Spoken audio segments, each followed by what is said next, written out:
பிரியமானவர்களே, உங்கள் யாவரையும் சந்திப்பதில் மிகுந்த மகிழ்ச்சி அடைகிறேன். இயேசுவோடு பேசு என்கிற நிகழ்ச்சியின் மூலமாக நாம் எல்லாரும் அவருடைய வார்த்தைகளை தியானித்து அற்புதங்களை பெற்றுக்கொள்ள ஆண்டவர் இயேசு நமக்கு உதவி செய்து கொண்டு வருகிறார். அவருடைய நாமம் மகிமைப்படுவதாக. இந்த நாளிலும் கூட நாம் தியானிக்கும்படியாக ஆண்டவர் கிருபையாக நமக்கு கொடுக்கிற ஜீவனுள்ள வார்த்தைகள் யோவான் 14:15 அருமையாக கொடுக்கப்பட்டிருக்கிறது. அந்த வசனத்தை நான் வாசிக்கிறேன்.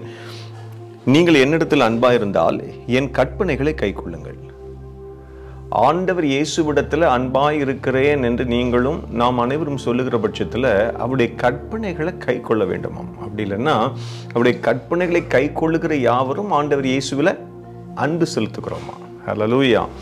அதைத்தான் என் வேதம் அருமையாக காண்பித்து கொடுக்கிறது. யாத்திராகமம் 20ஆம் அதிகாரத்தில் ஆண்டவர் கிருபையாக மனுக்குலத்துக்கு அருளின 10 கற்பனைகள் அருமையாக கொடுக்கப்பட்டிருக்கிறது.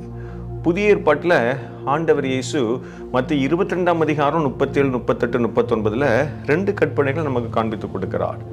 நீங்களும் நானும் நம்முடைய வாழ்க்கையில் தேவன் நமக்கு கிருபையாய் தந்திருக்கிற கற்பனைகளை நம்முடைய வாழ்க்கையில் கடைபிடிக்க நீங்களும் நானும் ஆண்டவர் இயேசுவிடத்தில் அன்பு செலுத்துகிறோம் என்பதை வேதம் அருமையாக காண்பித்து கொடுக்கிறது. அன்பு செலுத்துகிறோமா?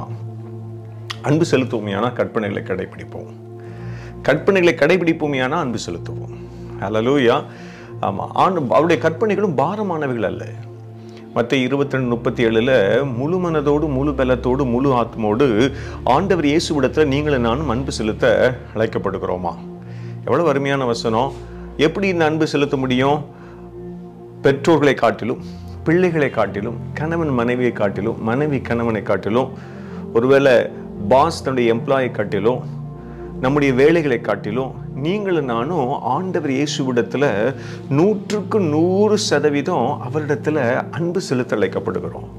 அப்படின்னா 100% அவருடைய ஜீவனுள்ள வார்த்தைகளையும் கற்பனைகளையும் கடைபிடிக்கிறோம் என்பதை இது காண்பிக்கிறது. ஹல்லேலூயா! கற்பனைகளை கடைபிடிக்கும் பொழுது 100% ஆண்டவர் இயேசுவிடத்தில் அன்பு செலுத்துகிறோம். அதோடு வேதம் நின்று விடலை. உன்னிடத்தில் நீ அன்பு செய்வது போல பிறனிடத்தில் அன்பு செய்வாயாக. மத்திய 22:39 வேதம் அருமையாக சொல்லுகிறது. பரலோக ராஜ்யத்தில் யார் பிரவேசிப்பார்கள் என்று சொல்லி அருமையாக கொடுக்கப்பட்டிருக்கிறது. மத்திய 25ஆம் அதிகாரத்தில் 34-40 வரைக்கும் படித்து பார்க்கும் பொழுது அந்த காரியங்கள் கொடுக்கப்பட்டிருக்கிறது நாம் அறிந்திருக்கிறோம். பசியாயிருந்தேன், எனக்கு உணவளித்தீர்கள். ஆடை இல்லாமல் இருந்தேன், எனக்கு ஆடை கொடுத்தீர்கள். வியாதியாக இருந்தேன், எனக்கு சுகம் பெறும்படியாக எனக்கு உதவி செய்தீர்கள். இப்படி வெவ்வேறு விதத்தில் மனிதர்களாகி நீங்களும் நானும் உலகத்தில் நம்முடைய கண்களுக்கு முன்பதாக தேவையோடு இருக்கிற மக்களுக்கு உதவி செய்கிற பட்சத்தில் அவருடைய கற்பனை நிறைவேறுகிறது. நீங்களும் நானும் ஆண்டவர் இயேசுவிடத்தில் அன்பு செய்கிறோம். ஹல்லேலூயா! அப்போ நீங்களும் நானும் ஆண்டவர் இயேசுவிடத்தில் அன்பு செய்யும் பொழுது அவர் உங்களையும் என்னையும் நேசிப்பார். ஹல்லேலூயா! ஆண்டவர் இயேசு நம்மை நேசிப்பார். ஏன்னா ஆமென்றும் ஆமென் என்று அவர் நமக்கு வைத்திருக்கிற வாக்குத்தத்தங்களை பெற்றுக்கொள்வதற்கும் ஆண்டவர் இயேசு கிருபை செய்வார். ஹல்லேலூயா! எவ்வளவு எளிய சத்தியம்! இன்றைக்கு ஒரு தீர்மானம் எடுப்போம். ஆண்டவரே, நாங்கள் கற்பனைகளை எல்லாம் கடைபிடிப்போம். நீர் எங்களுக்கு தந்திருக்கிற இந்த ஜீவனுள்ள வேதாகமத்தில் ஆண்டவரே நீங்கள் கொடுக்கப்பட்டிருக்கிற கற்பனைகள் எல்லாம் நாங்கள் கடைபிடிப்போம். ஆண்டவரே, அது மூலமாக இன்னும் அதிகமாக உம்மை அன்பு செலுத்துவதற்கு எங்களுக்கு உதவி செய்யுங்கன்னு சொல்லி கேட்போமா? கண்கள் ஆண்டவரே, நாங்கள் நன்றி செலுத்துகிறோம். இந்த ஆசீர்வதிக்கப்பட்டிருக்கிற மனமகிழ்ச்சியின் வேளையில் உடைய சமூகத்தில் சகோதர சகோதரிகளாக, குடும்பத்தின் பிள்ளைகளாக வந்து நிற்க கர்த்தர் உதவி செய்கிறீர்.